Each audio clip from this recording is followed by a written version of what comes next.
नमस्कार दोस्तों, analysis of time series part first में आप सभी का हार्दिक स्वागत है।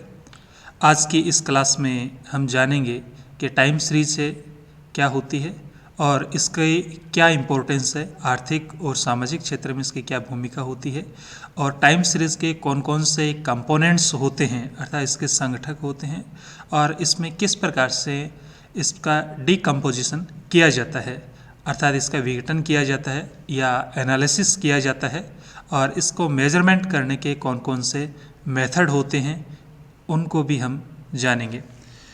तो सबसे पहले कि टाइम सीरीज की क्या भूमिका है, क्या इम्पोर्टेंट है इसका अर्थव्यवस्था के अंदर और सामाजिक क्षेत्र के अंदर। तो सबसे पहले कि आर्थिक और जो व्यावसायिक क्षेत्र की जो समस्याएं होती है उन समस्याओं के समाधान में समय का होता है वो महत्वपूर्ण स्थान होता है और समय की गति के साथ साथ सामाजिक, आर्थिक, व्यावसायिक क्षेत्रों में अनेक महत्वपूर्ण परिवर्तन है वो परिलक्षित होते हैं और ये जो परिवर्तन होते हैं वो उत्पादन को, बिक्री को, उपभोग को प्रत्यक्ष और अप्रत्यक्ष रूप से प्रभावित करते हैं और इनमें से कुछ का जो प्रभाव होता है वो अल्पकाल में होता है जबकि कुछ ऐसे फैक्टर होते हैं जिनका प्रभाव दीर्घकाल में होता है। तो हम क्या करते हैं कि इन जो भूतकाल की जो घटनाएं होती है उनके आधार पर एक जो कुशल व्यवसायी होता है, एक बिजनेसमैन होता है, ये व्यापारी होता है, वो अपनी वर्तमान नीति का निर्धारण करता है। तो इस प्रकार से आर्थिक और सामाजिक क्षेत्र के अंदर इसकी महत्वपूर्ण भूमिका होती है। अब हम जान लेते हैं कि टाइम सीरीज कहा किसे जाता है, इसको डिफाइन किस प्रकार से किया जाता है। तो समय के किसी माप के आधार पर वर्ष हो सकता है, माह हो सकता है, सप्ताह है या दिन है या घंटा, मिनट, सेकंड आदि के रूप में जब कोई डेटा प्रेजेंट किया जाता है तो उस प्रेजेंट डेटा के व्यवस्थित क्रम को काल श्रेणी है वो कहा जाता है। व्यवस्थित क्रम को काल श्रेणी कहा जाता है। तो यहाँ पर जो आधार होता है वो समय होता है और समय के आधार पर डेटा को प्रेजेंट किया जाता है। वो वर्ष, माह, सप्ताह, दिन, घंटा, मिनट या सेकंड के रूप में हो सकता है। तो इस प्रकार से ये जो प्रेजेंट जो डेटा है उसके सिस्टेमेटिक ऑर्डर को काल श्रेणी कहा जाता है। जैसे कि एग्रीकल्चर का प्रोडक्शन है 1991 में इतना था, 92 में इतना है, 93 में इस प्रकार से है। तो इस प्रकार से टाइम के साथ में जब डेटा प्रेजेंट किया जाता है तो उसको टाइम सीरीज कहा जाता है।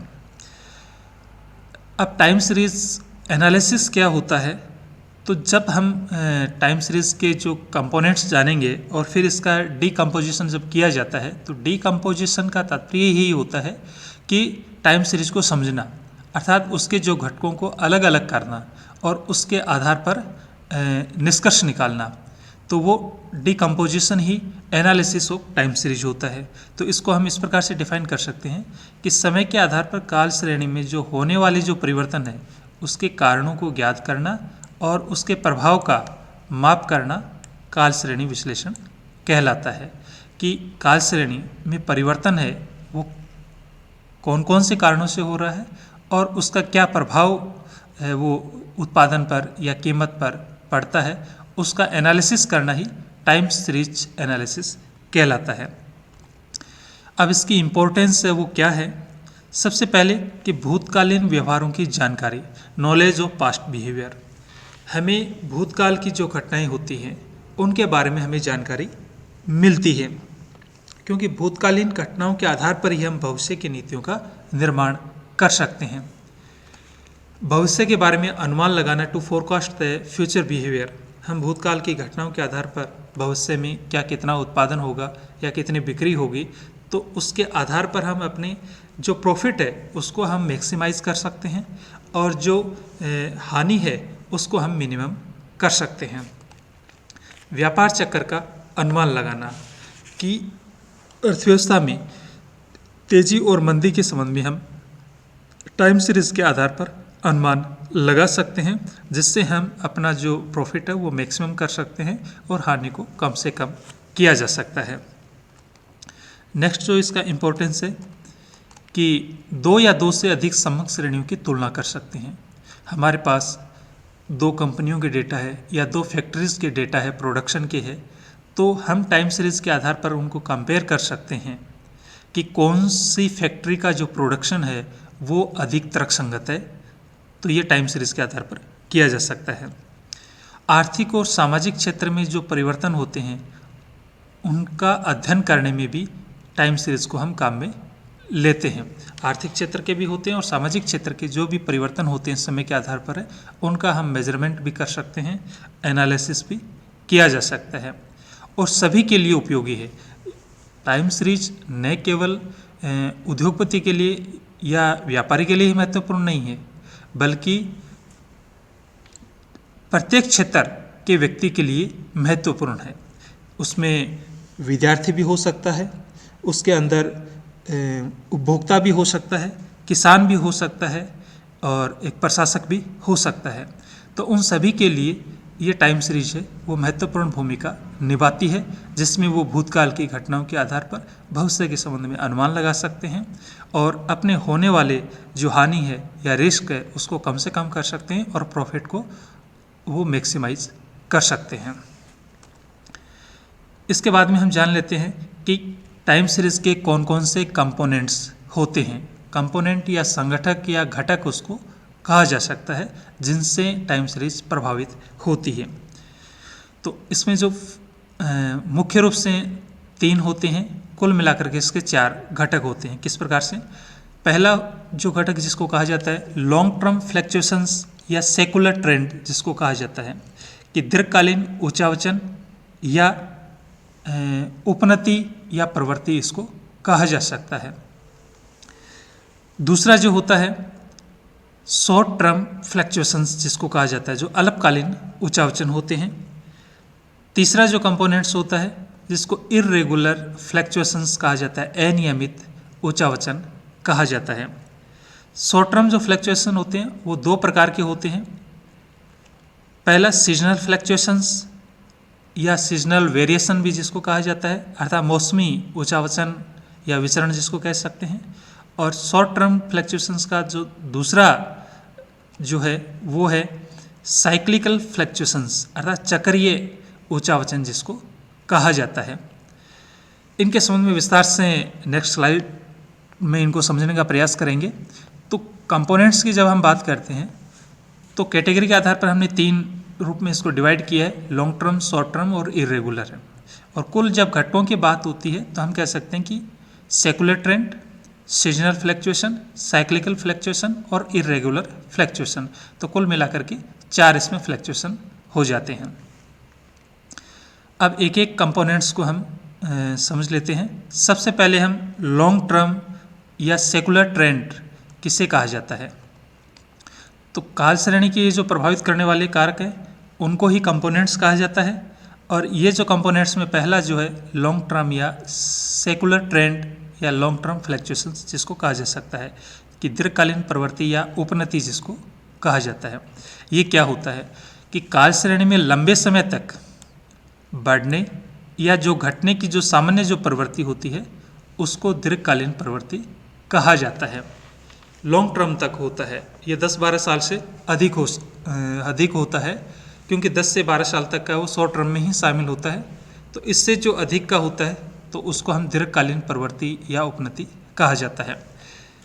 इसमें हुए जो नियमित परिवर्तनों को ही शामिल किया जाता है और अल्पकालीन परिवर्तनों को इसमें शामिल नहीं करते हैं। और इसमें दीर्घकाल तक एक ही दिशा में परिवर्तन होते रहते हैं, एक ही दिशा में, अर्थात या तो उनमें बढ़ने की प्रवृत्ति होती है या फिर उसमें घटने की प्रवृत्ति होती है।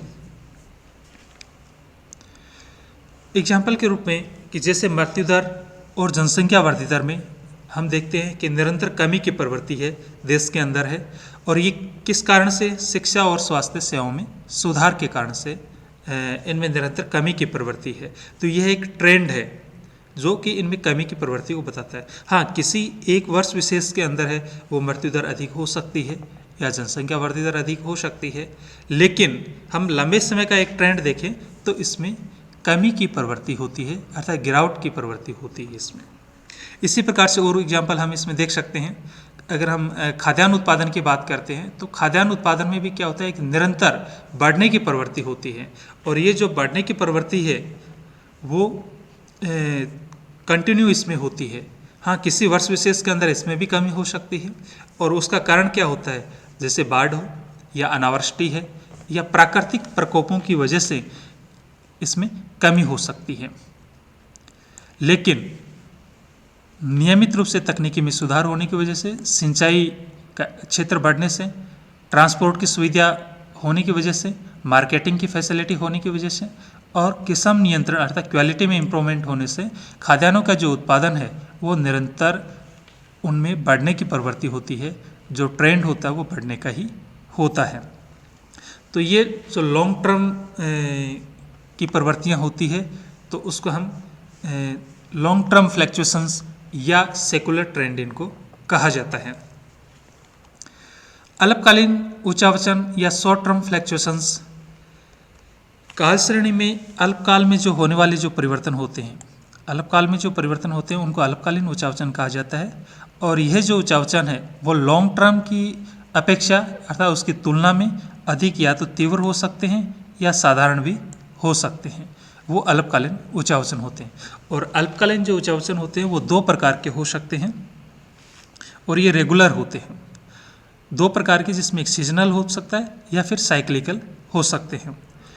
अल्पकालीन उच्चावचन कैसे ज्ञात करते हैं? तो हम मूल समंकों में से, जो मूल समंक होते हैं ओरिजिनल डेटा में से दीर्घकालीन जो उच्चावचन है, सेकुलर जो ट्रेंड है, उसको हम घटा करके सब्ट्रैक्ट करके अल्पकालीन उच्चावचन हम प्राप्त कर सकते हैं। और ये दो प्रकार के होते हैं, जैसे कि अभी आपको बताया गया था। एक तो मौसमी उच्चावचन जिसको सीजनल वेरिएशन या सीजनल फ्लैक्चुएशन कहा जाता है, और जो दूसरा होता है साइक्लिकल फ्लैक्चुएशन जिसको कहा जाता है, चक्रीय उच्चावचन जिसको कहा जाता है। मौसमी उच्चावचन ये सामान्यतः 1 साल तक के होते हैं, अर्थात काल श्रेणी में 1 वर्ष के अंदर होने वाले जो नियमित अल्पकालीन उच्चावचन को मौसमी उच्चावचन कहा जाता है। 1 वर्ष के जो भी अंदर होते हैं वो मौसमी उच्चावचन कहलाते हैं। यह उच्चावचन 1 माह, सप्ताह, 1 दिन भी हो सकते हैं या प्रति घंटा के हो सकते हैं। और मौसमी उच्चावचन का जो प्रभाव है वो उत्पादन पर, बिक्री पर, आय और खर्च पर अलग अलग होता है। सभी पर समान रूप से नहीं होता है, अलग अलग होता है। और प्रतिवर्ष प्राय उसी प्रकार पुनरावृत्ति होती रहती है, उसी प्रकार से पुनरावृत्ति होती रहती है। इसका तात्पर्य ये हुआ कि यदि वो वर्ष के मार्च के माह में होता है तो नेक्स्ट ईयर भी वो मार्च माह में ही होता है, या अप्रैल में हुआ है तो वो अप्रैल में ही होता है। एग्जाम्पल के रूप में हम देख सकते हैं कि जैसे कि गर्मियों के समय में जो ठंडे पेय पदार्थ होते हैं उनकी डिमांड क्या हो जाती है, बढ़ जाती है, तो उनकी कीमत में भी वृद्धि हो जाती है। इसी प्रकार से सर्दी के समय में, जब सर्दी का सीजन होता है तो उस समय गर्म कपड़ों की जो डिमांड है वो बढ़ जाती है, तो उसमें उनकी कीमतों में वृद्धि हो जाती है। तो ये सामान्यतः उसी समय ही आरंभ होते हैं। इनके संबंध में अनुमान लगाना वो आसान होता है क्योंकि ये नियमित रूप से होते रहते हैं, प्रत्येक वर्ष होते हैं। और इसके पीछे 2 कारण होते हैं। मुख्य रूप से एक जलवायु होता है और दूसरा उसमें रीति रिवाज या कोई फेस्टिवल हो सकता है। जैसे गर्मियों में गर्म कपड़ों की कीमतों में कमी हो जाती है और ठंडे पेय पदार्थों की कीमतों में वृद्धि हो जाती है। इसी प्रकार से हम सामान्यतः देखते हैं कि फरवरी से लेकर के मार्च और मई से लेकर के जून में जब शादी के सीज़न शुरू होते हैं तो उसमें सोने और चांदी की कीमतों में वृद्धि हो जाती है। इसी प्रकार से और भी उदाहरण हो सकते हैं कि हम सामान्यतः देखते हैं कि 26 जनवरी या 15 अगस्त को जो भी कपड़ों की कीमतों में कमी हो जाती है और हमें हर एक शॉप के सामने सामान्यतः देखने को मिलता है बाय 2 गेट 2, अर्थात 2 खरीदिए और 2 फ्री में आप प्राप्त कीजिए। तो इस प्रकार के जो फ्लैक्चुएशंस होते हैं वो नियमित रूप से होते रहते हैं और सामान्यतः उसी समय ही होते हैं।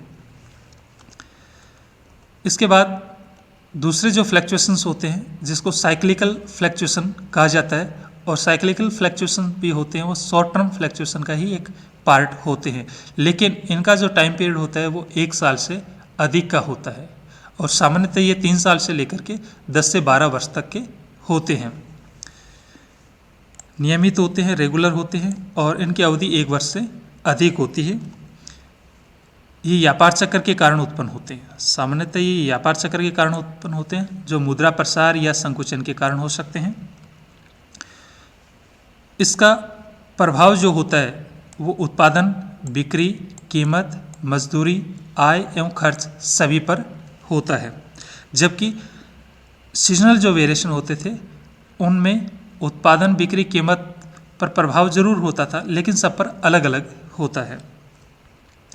व्यापार चक्र की मुख्य रूप से इसमें 4 अवस्थाएं होती है।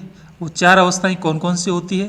जिसमें प्रॉस्पेरिटी होती है, रिसेशन होता है, डिप्रेशन होता है और रिकवरी होती है। तो ये 4 अवस्थाएं चलती रहती है, एक चक्र के रूप में चलती है। और ये जो चक्र होता है वो 3 वर्ष से लेकर के 10 या 12 वर्ष तक की अवधि में एक चक्कर पूर्ण होता है। देखिए किस प्रकार से होता है। यहाँ पर हमने एक डायग्राम इसमें बनाया है और इसमें जो ग्रीन लाइन के अंदर जो दिखाया गया है ये एक नॉर्मल अर्थव्यवस्था की स्थिति है, सामान्य स्थिति है। और यहाँ से हम देख रहे हैं कि ये ऊपर की तरफ जो बढ़ रही है ये यहाँ तक, इसको प्रॉस्पेरिटी कहा जाता है। अर्थात ये समृद्धि की स्थिति होती है और समृद्धि की स्थिति में उत्पादन, रोजगार, क्रय शक्ति और कीमतों में वृद्धि होती है। और यहाँ पर पहुँच करके एक पीक पॉइंट आ जाता है, इकोनॉमी का उच्चतम बिंदु प्राप्त हो जाता है। इसके पश्चात अर्थव्यवस्था में पुनः एक गिरावट का दौर शुरू होता है जिसको रिसेशन कहा जाता है, और ये जो रिसेशन जो होता है अर्थात जिसको हिंदी में प्रतिसार हम कह सकते हैं कि अर्थव्यवस्था में गिरावट की प्रवृत्ति शुरू हो जाती है। तो यहाँ तक जो प्रवृत्ति होती है वो गिरावट की प्रवृत्ति इसमें चलती रहती है। और ये जब रिसेशन में और अधिक गिरावट आती है तो ये रिसेशन या प्रतिसार अवसाद में बदल जाता है, अर्थात डिप्रेशन में कन्वर्ट हो जाता है। और ऐसे स्थिति में उत्पादन, रोजगार, आय, मजदूरी सभी में गिरावट हो जाती है और रोजगारों में की जो संख्या है उसमें बहुत अधिक कमी हो जाती है। तो अर्थव्यवस्था फिर क्या यहाँ पर ट्रफ की स्थिति में पहुँच जाती है, अर्थात लो पॉइंट पर इकोनॉमी है वो आ जाती है। इसके पश्चात पुनः अर्थव्यवस्था में सुधार की प्रवृत्ति शुरू होती है जिसको रिकवरी कहा जाता है।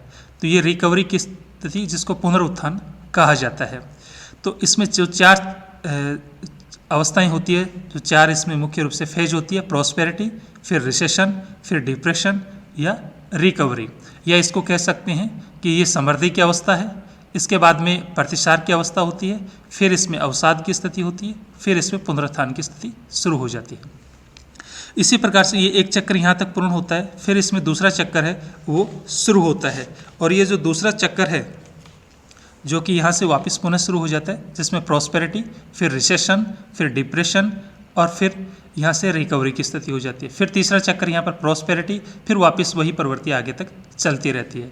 यहाँ पर जो ये लाइन दिखाई गई है जिसमें नॉर्मल स्थिति होती है, एक अर्थव्यवस्था की सामान्य स्थिति होती है। तो ये चक्रीय उच्चावचन के अंदर ये 4 प्रकार की जो अवस्थाएं होती है, जो व्यापार चक्र की अवस्थाएं मानी जाती है, वो एक चक्र के रूप में चलती रहती हैं। इसके बाद हम दोनों में डिफरेंस है वो कौन कौन से हैं मौसमी और चक्रीय उच्चावचन में, वो भी हम जान लेते हैं। आधार अर्थात अवधि के आधार पर जो मौसमी उच्चावचन होते हैं उनकी अवधि 1 वर्ष से कम होती है, जबकि चक्रीय उच्चावचन होते हैं उनकी 1 वर्ष से अधिक होती है, जो सामान्यतः 3 साल से लेकर के 10 से 12 वर्ष तक हो सकती है। रेगुलरिटी की बात करें, नियमितता की बात करें, तो इसमें अवधि और क्रम दोनों में नियमितता होती है, अर्थात उसी क्रम में आती है वही अवधि होती है। इसमें क्रम तो निश्चित होता है, अर्थात पहले समृद्धि, फिर प्रतिसार, फिर अवसाद और फिर पुनरुत्थान होता है, लेकिन प्रत्येक की जो अवधि है वो अलग अलग हो सकती है। अर्थात समृद्धि का समय अधिक हो सकता है, प्रतिसार का समय कम हो सकता है, या अवसाद का समय कम हो सकता है, और पुनरुत्थान में समय लग सकता है अधिक है। तो इनका जो टाइम पीरियड होता है वो अलग अलग हो सकता है प्रत्येक फेज का। परिवर्तनों का कारण मौसमी जो उच्चावचन होते हैं वो जलवायु, रीति रिवाज, आदत या फैशन में परिवर्तन के कारण होते हैं, जबकि जो चक्रीय उच्चावचन होते हैं वो मुद्रा प्रसार या संकुचन, उत्पादन, बिक्री एवं मांग में कमी या वृद्धि या सरकारी नीतियों के परिणाम स्वरूप इनमें परिवर्तन होता है। रिफ्लेक्शन अर्थात ये जो मौसमी उच्चावचन जो उत्पन्न होते हैं उनका जो क्रम है वो किस प्रकार से, प्रत्येक व्यवसाय के अंदर इनका क्रम क्या होता है, अलग अलग होता है। जबकि चक्रीय उचावचन के अंतर्गत प्रत्येक व्यवसाय में क्रम है वो समान होता है, अर्थात समृद्धि, प्रतिसार, अवसाद और पुनरुत्थान है, यही 4 अवस्थाएं प्रत्येक व्यवसाय के अंतर्गत होती हैं। लेकिन यहाँ पर अवस्थाएं हैं वो अलग अलग हो सकती हैं। मापने की विधियों की यदि बात करें तो मौसमी जो उचावचन होते हैं, वेरिएशन या फ्लैक्चुएशन होते हैं, उनको माप करने की जो विधियाँ होती है, मौसमी विचरण सूचकांक विधि, चल माध्य विधि या चल माध्य अनुपात विधि या श्रृंखला मूल्य अनुपात विधि या प्रवृत्ति अनुपात विधि को काम में लिया जाता है। जबकि चक्रीय जो उचावचन होते हैं वो अवशिष्ट विधि अर्थात रेजिडुअल जो मेथड होता है उसी को ही काम में लिया जाता है। तो इस प्रकार से मौसमी और चक्रीय उचावचनों में ये मुख्य अंतर होते हैं। इसके बाद में हम तीसरा जो मुख्य जो कारण है इर्रेगुलर फ्लैक्चुएशंस। इर्रेगुलर जो फ्लैक्चुएशन होते हैं जो अकस्मात उत्पन्न होते हैं, जिसको हम रैंडम फ्लैक्चुएशन भी कह सकते हैं, जो दैवीय कारणों से उत्पन्न होते हैं, ये भी हम मान सकते हैं इसमें, जिसका पूर्वानुमान नहीं लगाया जा सकता।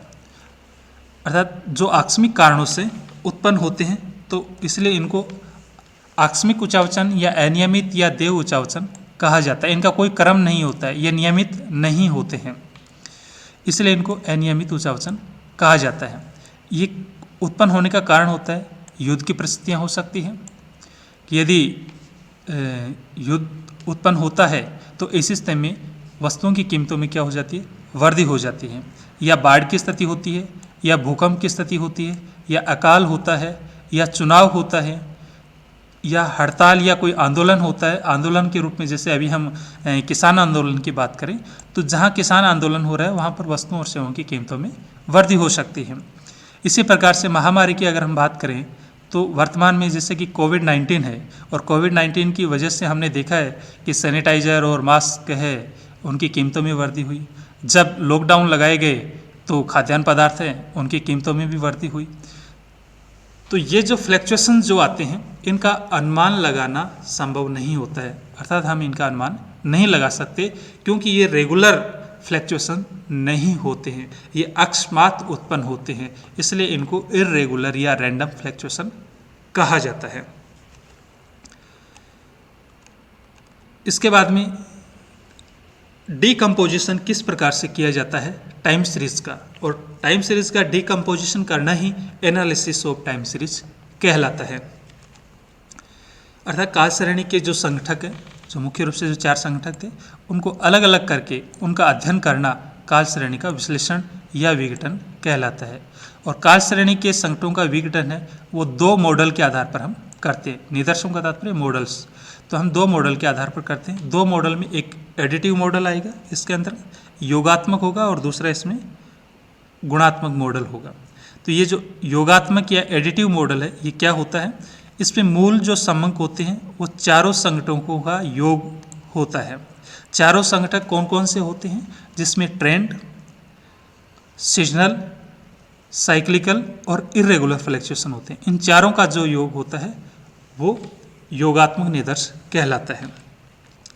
जैसे O = T + S + C + I, तो यहाँ पर O है ओरिजिनल डेटा है, O किसको व्यक्त करता है, ओरिजिनल डेटा को बताता है, और दूसरे इसमें T है वो इसमें ट्रेंड को बता रहा है, T यानी ट्रेंड, या इसको सेकुलर भी कहा जा सकता है अथवा लॉन्ग टर्म फ्लैक्चुएशन आप इसको कह सकते हैं।